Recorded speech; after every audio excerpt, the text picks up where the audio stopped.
এক নিখুঁত স্থপতি। এই পৃথিবীতে এমন কিছু পাখি আছে যাদের তৈরি বাসা দেখলে তাজমহলও যেন এক মুহূর্তের জন্য থমকে যায়। কিছু পাখি মাটি আর খড় দিয়ে বানায় সহজ কিন্তু নিরাপদ আশ্রয়।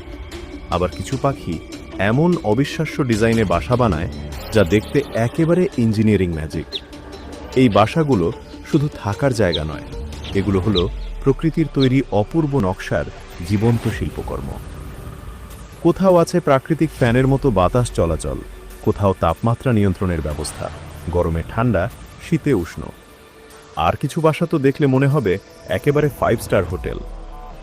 আজকের এই ভিডিওতে আমরা আপনাদের দেখাবো বিশ্বের সবচেয়ে অনন্য ও বিস্ময়কর 6টি পাখির বাসা, যেগুলো দেখে হয়তো আপনি এক মুহূর্তের জন্য অতীতে ফিরে যাবেন, যেখানে প্রকৃতি নিজেই ছিল সবচেয়ে বড় ইঞ্জিনিয়ার। Hummingbird nest.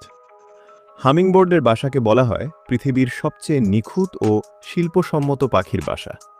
এই পাখিটিকে দেখলে মনে হয় একটি রঙিন চড়ুই, এতটাই ছোট যে বিশ্বাসই হয় না এরা এমন অসাধারণ স্থাপত্য তৈরি করতে পারে। হামিংবার্ড আকারে ক্ষুদ্র হলেও তাদের বাসার জায়গা বেছে নেওয়ার সাহস বিশাল। এরা সাধারণত বড় বড় গাছের উঁচু ডালে মাটি থেকে 10 থেকে 100 ফুট উচ্চতায় বাসা বানায়, যার ফলে নিচ থেকে এই বাসা দেখা প্রায় অসম্ভব।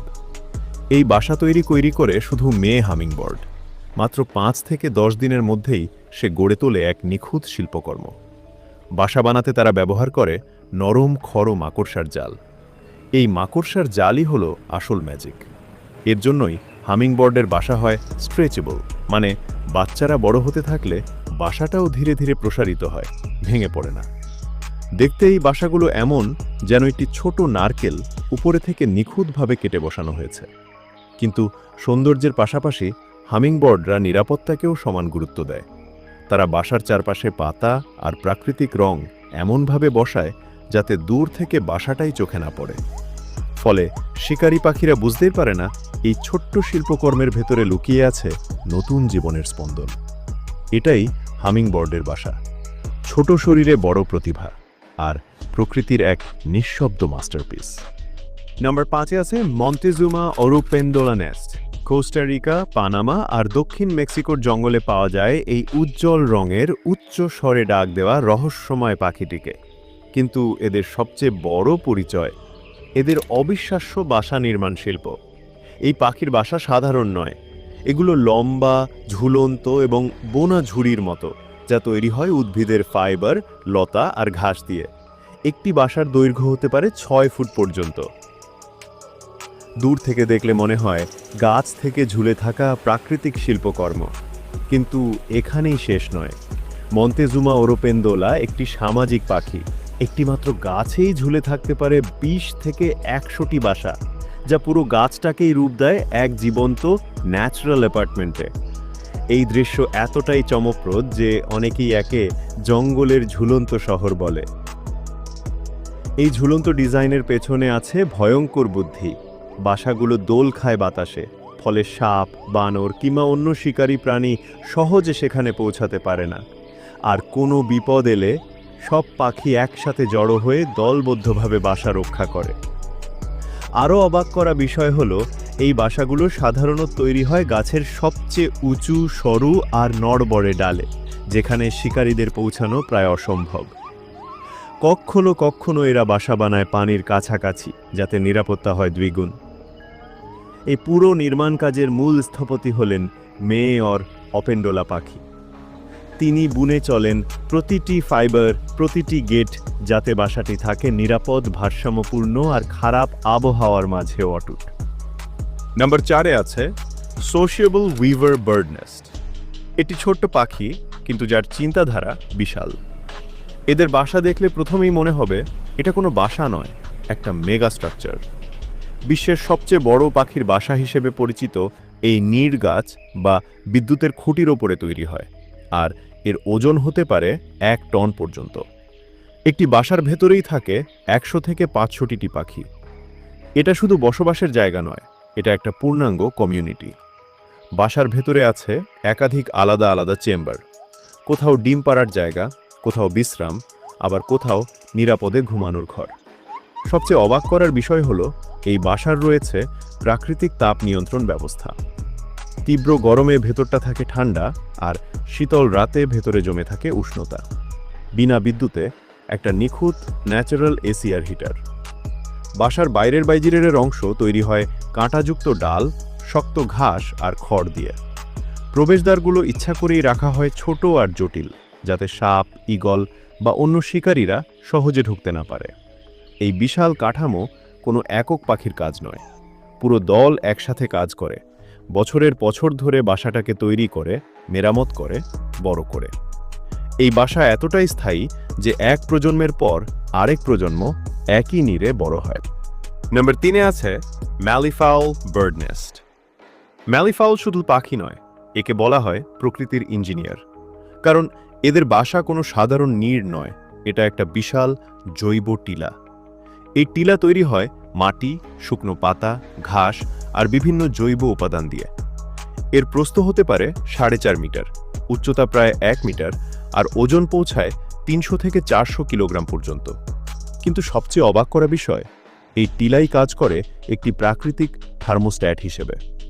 পুরুষ ম্যালিফাউল প্রতিদিন তার ঠোঁট ঢুকিয়ে টিলার ভেতরের তাপমাত্রা পরীক্ষা করে। লক্ষ্য একটাই, 33 থেকে 35 ডিগ্রি সেলসিয়াস। তাপমাত্রা বেশি হলে সে টিলা খুঁড়ে বাতাস ঢুকিয়ে ঠান্ডা করে, আর যদি ঠান্ডা হয়ে যায় আর তখন যোগ করে আরও শুকনো পাতা আর জৈব উপাদান। মা ম্যালিফাউল এই টিলার ভেতরেই ডিম পাড়ে, একটি বাসায় প্রায় 15 থেকে 30টি ডিম। এরপর পুরো দায়িত্ব ছেড়ে দেয় পুরুষ পাখির ওপর। সবচেয়ে বিস্ময়কর মুহূর্ত আসে তখন, যখন ডিম ফুটে বাচ্চা বের হয়। কোনো মা বাবা সাহায্য করে না, ছানারা নিজেরাই মাটি খুঁড়ে টিলার ভেতর থেকে বেরিয়ে আসে।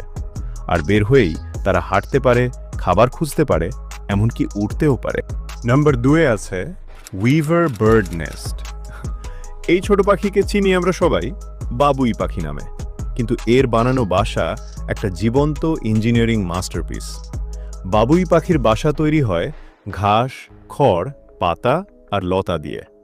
দেখতে এটি একটি জটিল ঝুড়ির মতো, যার প্রবেশদ্বার ছোট, লম্বা ও বাঁকানো। এমনভাবে ডিজাইন করাটা যাতে সাপ, ঈগল বা বড় শিকারীরা ভেতরে ঢুকতেই না পারে। এই বাসা শুধু সুন্দর নয়, অবিশ্বাস্য রকমের মজবুত। তীব্র ঝড়, ভারী বৃষ্টি, এমনকি শক্ত বাতাসও এটাকে সহজে নড়াতে পারে না। পৃথিবীর বিভিন্ন অঞ্চলে বাবুই পাখির বাসার নকশাও ভিন্ন। মায়া বাবুই বাংলাদেশ ও ভারতের মতো দক্ষিণ এশিয়ায় তালগাছ কিংবা উঁচু গাছের ডালে ঝুলন্ত বাসা বানায়। আফ্রিকার উইভার পাখিরা একসাথে মিলিত হয়ে বড় যৌথ বাসা তৈরি করে, যেখানে একসাথে থাকে অনেক পরিবার। আর মাস্ট উইভার গোলাকার বাসা বানায় প্রায় নদী বা জলাশয়ের কাছাকাছি। সবচেয়ে আশ্চর্য বিষয়, এই জটিল বাসা তৈরি করে শুধু পুরুষ বাবুই।